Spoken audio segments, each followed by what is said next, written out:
Hi, everybody. I hope everyone's doing well today. I'm so excited to be here for our Stigma-Free Voices podcast with the Stigma-Free Mental Health Society. My name is Andrea Pocket. I am president and co-founder of Stigma-Free Mental Health, and I'm here today with Ezra. And do you want to say hello very quickly, and then we'll get into your bio and stuff like that as our guest? Yes. Hi. I'm excited to be here. Yeah, awesome. Thank you so much. Okay, so we rebranded our live events to podcasts. And so if anybody wants to watch this afterwards, it's on YouTube, Facebook Live. And yeah, we're just really excited to talk to you today, Ezra, about your organization and your cause and all the things that you're passionate about. And there was quite a lot of interest online, more than other guests. I think you have a great support system and friends and colleagues that are really cheering you on right now. Yeah, I'm really lucky to have a pretty good group of people who are excited. So I'm Ezra. I use they them pronouns. I have like a few different ways that I live in the like stuttering advocacy world. So I run my own platform. It's mostly on Instagram. I have a Facebook page and a website too, but website's kind of going under some renovations hopefully soon, called Stutterology. And I started that originally as like a wanting really to connect with like parents and having better resources, but it quickly became evident that like there's a lot more that still needs to be said, a lot more conversations about the lived experience and really like these authentic takes on what it is to have a stutter. So that's kind of my focus now. Is I haven't stopped doing the things for one group, but I've added that in, and I've added also like education awareness for speech the therapist as well.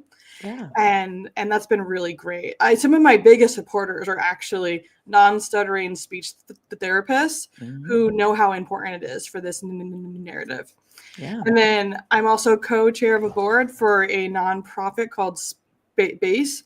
We're a Canadian nonprofit that also functions in the US as well. And we have so many offerings. And one of those things is the big thing is the arts programming that we do for kids and young adults. Let me turn that. And the biggest thing with that for us has been how much it's needed for people who stutter, especially young people who stutter, but honestly, not even especially young people who stutter. Really, everyone who stutters, if they haven't been a part of the community of others who stutter, there's this isolation that happens really quickly for almost all of us. And so it's a way to both like help self-expression, which is super important, as we'll get into, and then also like this idea of connecting people as well, because community is so essential. Yeah.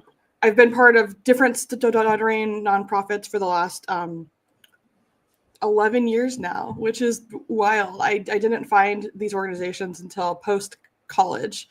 And now I'm working like backwards about me, but yeah, so that's where I am now. And then kind of some of the where I've come from. I work in human resources. I've been doing that for 11 years. Oh, And yeah, I love the communications aspect of being able to share information and help to make it as accessible as possible. Because I think there's still just a lot of confusion about the way that stuttering impacts people who stutter. yeah. Yeah. Well, you stole my bio. Oh, I'm sorry. I didn't realize. That's okay. I'm still going to share it though, because maybe there's some pieces that weren't covered. And then we'll jump right in and we'll have a great conversation. That sound good to you? Yes, that sounds great. Okay, perfect. Okay, so we have Ezra Horak with us today, goes by they, them. Ezra, a stutterer, is board co chair for SPACE. And SPACE stands for Stuttering People Arts Community Education, and founder of Stutterology, an empowering digital content platform that educates about stuttering through a neurodiverse and trauma-informed lens. I'd like to talk about that a little bit more in a minute. Their work is used to educate speech therapists, loved ones of stutterers, and fellow stutterers. Ezra has volunteered with various stuttering organizations through public speaking, workshops, consultations, and additional leadership roles for over the past 10 years. It's just awesome. They're doing all of this. They have 2 cats, as we could see in the background a little bit here and there, and they are an avid family historian. That's pretty unique. All right. So at Stigma-Free Mental Health, we really talk about, obviously, stigma. And so, as you've conveyed with us today, is that there is a lot of stigma when people deal with stuttering and these kinds of things around stuttering. So, how has that impacted you over the years? What was that like for you? Yeah. So first, just to address the elephants behind me, my cats are not usually this wild. It's like they know I'm recording. That's when they come out to play. Like, what are you guys doing? Calm down. Just because I know that's good. That's okay. Welcome. All good. But yeah, some of the ways, for me, my story, I started to stutter around the age of 5 or 6, and that's kind of a big, I think, confusion for especially parents, is the stuttering onset. Even though stuttering is something that it's a neurological thing, it's a brain difference with a genetic component. It doesn't start as soon as you start to talk. Most of the time, it usually comes all of a sudden at the age of usually between 3 and 6 years old, although it varies. But I started to stutter at 5. And my mom didn't know anything about stuttering at all, which in hindsight, I almost feel like maybe was helpful in certain ways, because she kind of had a complete blank slate of, she didn't have knowledge, but she also didn't have the stigma that may have come with that if she did know things that maybe were incorrect. We went to a different speech therapist than the one we were seeing at that time, because I was already in speech therapy, and that person really prepared my mom well, and told my mom, your kid, at this point I had been stuttering for over 6 months. They're probably going to continue to stutter, and we need to help you prepare for the things they're going to face. And so we went into the whole experience of going to school and finding IEP or different programs for me, with this knowledge of I need to make sure that my kid gets to talk no matter what, whether they stutter or not, right? That's not the focus. So I had I feel like a better experience than a lot of people my age maybe had with their parents. And still, I was still facing these elements of stigma, discrimination, whether it was, from my grandparent who helped raise me, or whether it was from teachers. There's a lot of times people think they're protecting you, and they'll say, we're not going to let you speak at events. We're not going to let you speak in this play, even though you volunteered to be in this play. And I had a lot of teachers who would either not call on me when I was raising my hand in class, or they would not allow me to speak at things that I wanted to speak at, even when there was no one else to choose. They opted to not have anyone speak rather than have me speak, which my mom fought, of course, but not everything, went back to her. Sometimes these things happen without her. And it really made me a lot more self-aware of the fact that people didn't want me to be doing this. I know that I was suffering some element of confusion about what was going on, and uncomfortableness, because the act of stuttering, when you're trying to push through it, it can feel stressful. I mean, there's tension in your mouth and stuff, right? And so there is an element of stress that comes, but that kind of stuff can be worked on in different ways, rather than just trying to we have to eradicate this. We have to not make it happen at all. And so eventually, I wasn't as engaged. I had different speech therapists as I got older, and not all of them were very informed. I had a lot who just wanted me to practice fluency techniques, which are things like, easy onset and these types of things where you speak differently. So maybe instead of going differently, you like lightly kind of differently. But I didn't want to talk like that. I didn't want to have to think about that. That was kind of my whole thing and I think other people didn't realize this around me, is that I was always thinking about stuttering 24/7 almost. So you would think, oh, you're only thinking about it when you do it, when it happens. But no, I thought about it anytime the idea of talking came into my mind. So someone walks in the room, my whole body would tense up because I would think, I can't stutter in front of them, or it's going to be embarrassing. They're going to judge me. And then like when they were gone, if I had any stuttering in the conversation, I'd be beating myself up, assuming they thought negatively of me. And then when I was like planning my life, my career, my college degree, I wanted to do communications. I wanted to do like so many other things, but I thought, well, no one's going to let someone who stutters do those types of things. They're not going to want someone who stutters as a journalist or as a speaker. And so I got my degree in accounting, which is like as far away from speaking as I felt like I could get.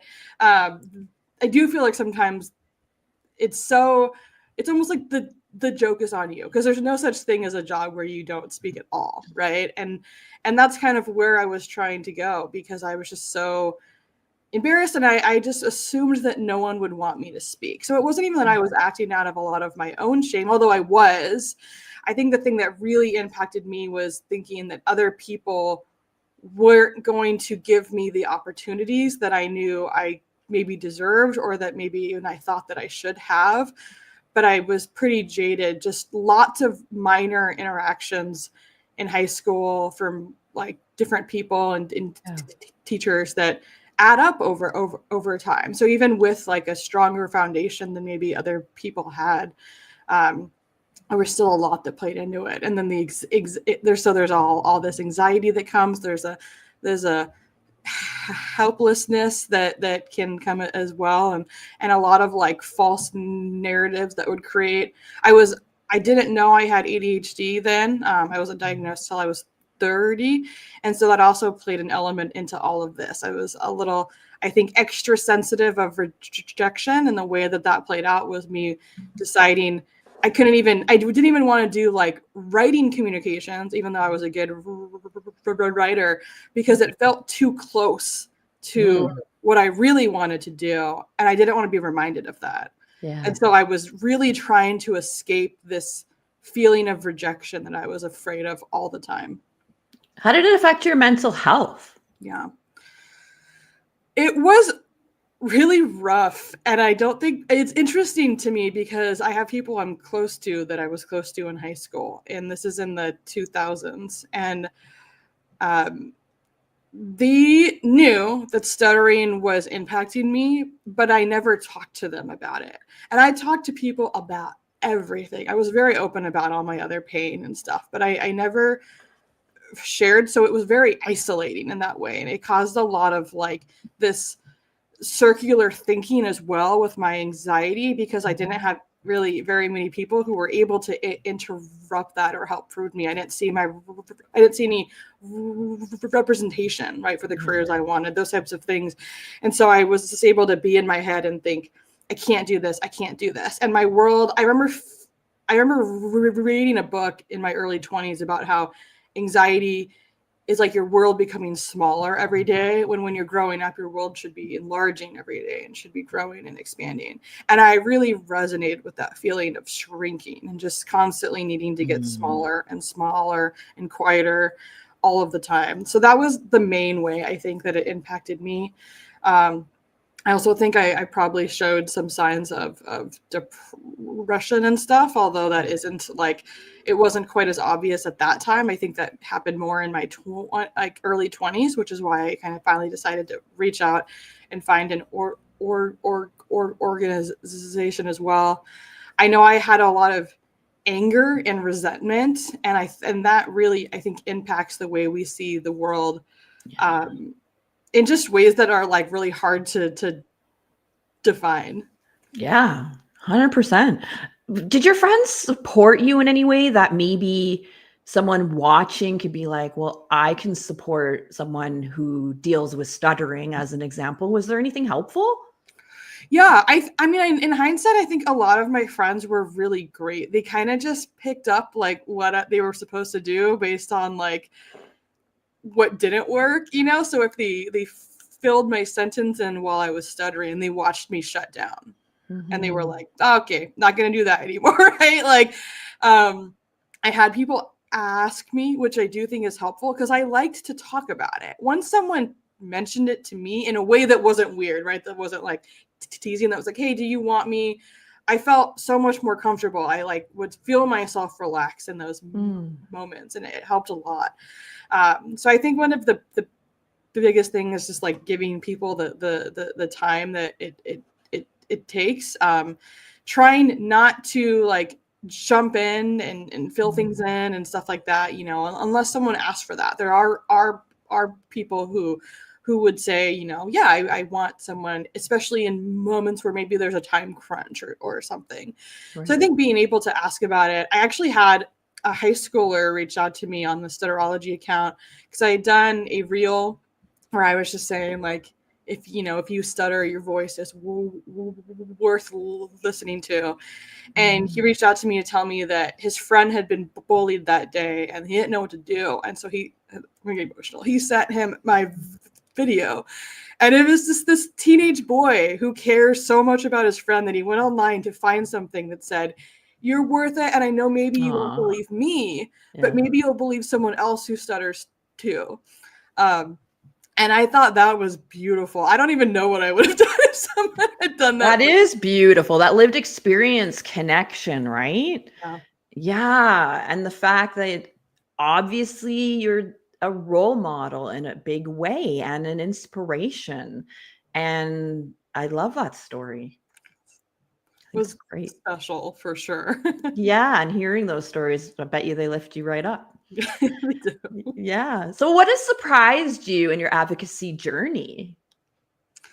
I think the biggest thing that surprised me is how many people agree with what at one point in my life felt like this extreme take that people who stutter deserve space and that it's a right for us to be able to talk in the time that we need to talk, and that the focus on fluency is doing an incredible disservice and causing a lot of the mental health issues that we're Mm, experiencing. When I first started Stutterology like 3 years back, I would kind of post about like speech therapy goals and saying, you know, maybe don't make fluency like the only goal. And yeah. I had some speech therapists who didn't stutter reach out who said, have you thought that maybe fluency goals have no place in speech therapy? And at first I was a little like resistant because I was like, well, but that's what speech Right. therapy is, right? Like that's what always has been. And quickly realized, wait, it does do all this harm. And it doesn't need to be the focus. It doesn't mean that someone can't work on ways to speak differently in speech therapy or ways maybe to have like an appeared fluency if they want that, right? Right. But that should never be the goal because it's out of our control. It creates that helplessness, right? Right. And so Yeah. that was kind of surprising to me, is that I was so willing to give this room for that, and people had more like clear takes on that I quickly found myself like, oh, you're totally right, actually. Like there is not a place for this as a goal, and there's this distinction between what we're practicing and what, you know, somebody wants, and realistically what's possible, right? Because there's no way you're going to be able to not deal with the stutter in some ways. There's people who can hide their stutter completely, but they end up having their own issues sometimes. Sometimes they feel like, you know, it's this idea of like passing sometimes, of am I actually being represented if I'm never stuttering at all? Do I feel like my authentic person is still there if nobody knows? And there's also this idea that a lot of times when people can hide it that well, they're doing a lot of mental work. So again, they're constantly thinking about it. They're constantly changing the word out in the last second. Maybe they're changing their breathing. Maybe they're adding filler words to a sentence to get into the sound differently. There's all these mental tricks, but it's all consuming a lot of the time. And so, depending where someone is, it's like, okay, if the focus is just on, I don't want to think about how I'm talking as much as I just want to communicate. I want to build my confidence skills. Yeah. And I want to find out what comfortable conversation means for me. And for me, it was always, I don't want to think about it. I don't want to think about it at all. And I didn't know that was possible to do while stuttering. If someone had told me as a teenager, well, how about you stutter without, let's help you stutter where you don't think about stuttering. And I was like, that's not possible. That doesn't even make sense.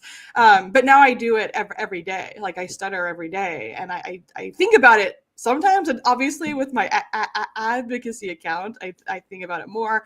And there's days where it's still hard sometimes, because you do feel very stuck in those moments. But I do think I'm at a place now where I'm like, oh, I'm happy with the way that I communicate, and I'm not trying to hide this part of myself or this way that I speak naturally. And again, everyone's on their own journey with that. So for some people, maybe it does make more sense for them personally. But for me, it was something I just never wanted to think about. Yeah. Very empowering. No, that's amazing. And it can be all consuming, it sounds like, too, if you're always thinking about it. And and that can cause mental health issues in itself. And wow, no, I really appreciate you sharing that. Thank you so much. So I have one last question for you, Ezra. How do you envision our world when it comes to stuttering, when it comes to how it's handled, how it's viewed, all these things?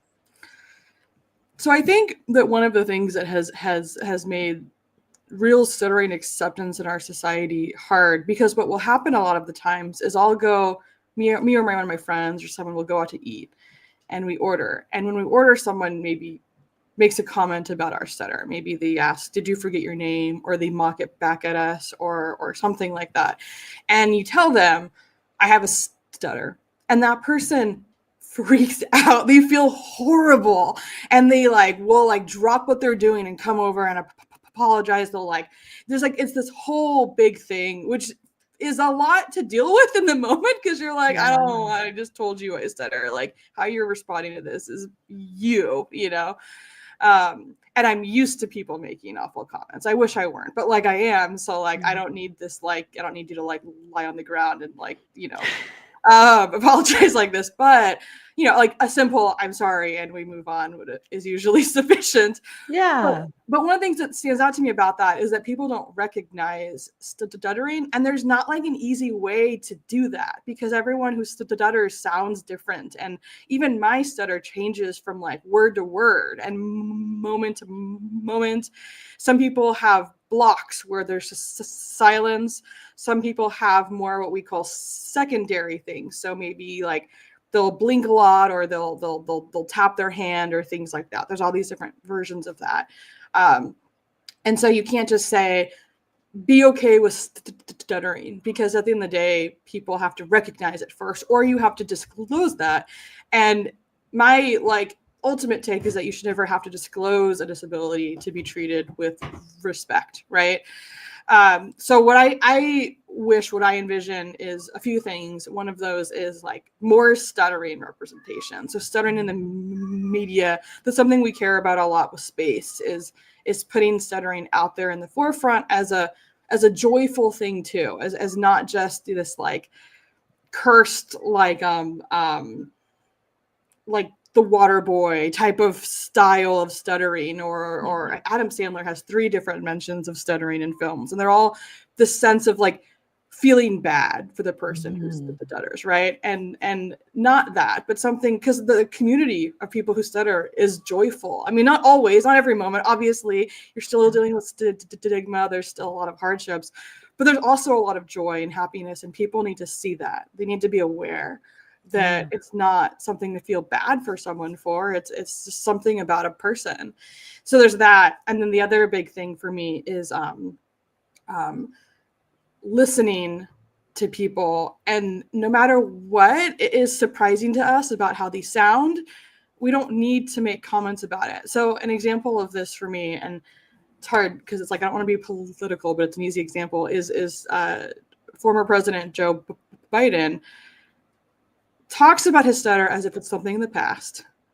But almost every person in the stuttering community, not everyone, but most people are like, nah, he still totally does it. It's really obvious to us because we see all of his secondary things. There's like examples of him just going along a sentence just fine, and then he pauses and he changes what he's going to say, and it doesn't make sense in the sentence anymore. And people are like, oh, he's losing his mind, all of these things. And I'm recognizing, because I've seen him do these patterns, and it always could be something else, but like it happens often enough, and it's happened for long enough with him that it's really clear to me. He's avoiding a word. He's trying to change the sentence structure at the last minute, but he's got a teleprompter, right? And it doesn't work that way, and it's causing a lot more confusion than if he were to just stutter. But I still think that those people, even when you're doing that, you still deserve to not be mocked for that. And so this idea of listening and focusing on the content of what people are saying instead of how they're saying it. I think people are doing a good job at this right now with again, not to get, but like Robert Kennedy Jr., because he's got a voice disorder. And I have not seen anyone mock it, because we all know it's easy to, if you search, what's going on with his voice, there's a website that pops up that tells you, and he's talked about it. And so I haven't seen it. I'm sure people do, obviously, but I haven't seen very much of that. And I think that tells us that people do want to be respectful for speech differences. They just need to recognize, or at least know that something could be going on. I think if someone just made room for like, I don't actually know what's going on, and so I'm not going to make assumptions. I'm going to focus more on the content. And so that's one of the things we do with our space. We have these workshops that we've been launching where we go into like workplaces, and we talk about what it means to listen to people and focus on the content of what they're saying. And it doesn't have to be a stuttering basis for that. Like it helps with everyone. When you're engaged on the content of what people are saying, you have much richer and deeper communications. And also people feel heard, they feel included, and people who stutter feel this deeply because of what we've dealt with, and a lot of people who are focusing on if we're stuttering or not, or these weird moments they can't understand, versus like the content. But it also impacts a lot of people. There's people who are don't even have like a disability of any kind, and they're just an introvert or something, but will feel very seen when people truly listen. Like everyone feels that way, and so we use that informed take in our presentations, and want to just help people focus on that. And that's like, it feels kind of like a hard ask, because it's like change everyone's mind. But I just think the more you can do a person at a time, it makes a really big difference in the lives of everyone that person interacts with. Yeah, and listening, right? Like just really listening. I feel like I learned a lot in this conversation. Thank you. And just about active listening, and not being concerned how it's being said, but the content of what's being said is what's important. Very much. That. So where can people find you? All your organizations, Stutterology, all the things. Let us know. Yes. So the main place I'm on is on Instagram at Stutterology. So that's just stutter and then OLOGY. And there's a website if you're not on Instagram, but like I'm currently trying to revamp that and such. And Also, I'm part of the organization I'm a part of is called Space. Our website is Space to Stutter. That's everything spelled out .org. So SPACETOSTUTTER.org. That's also our handle on Instagram is Space to Stutter, and you can learn a lot more about what we're up to. And like, I'm doing the graphics on Stutterology my own, and I don't know anything about graphic design. I've just been like, I'm trying to improve over the last few years, and Canva has been a lifesaver for me. Oh yeah, I know. But the people who do Space are like pros at it, and so it also looks like every post from them and the videos on our website are stunning. They're professionally done, and it's really exciting to have that quality out there as well, because I would hope that it gets more people engaged. Yeah, perfect. Well, thank you so much for joining me today. Feel free to share this within your community. Everybody hit a share button. We'd be so grateful. Stigma-Free Mental Health is committed to talking about a diverse range of issues and topics and subjects. So I really thank everybody who engaged today. If you're watching afterwards, thank you so much for watching as well. So please come to stigmafreementalhealth.com. And yeah, thanks everybody. Have a beautiful day. And Ezra, thank you so much for being here today. Thank you. I really appreciate it. All right. Stay on the line, and I'll say goodbye to you there. And everybody, thank you so much.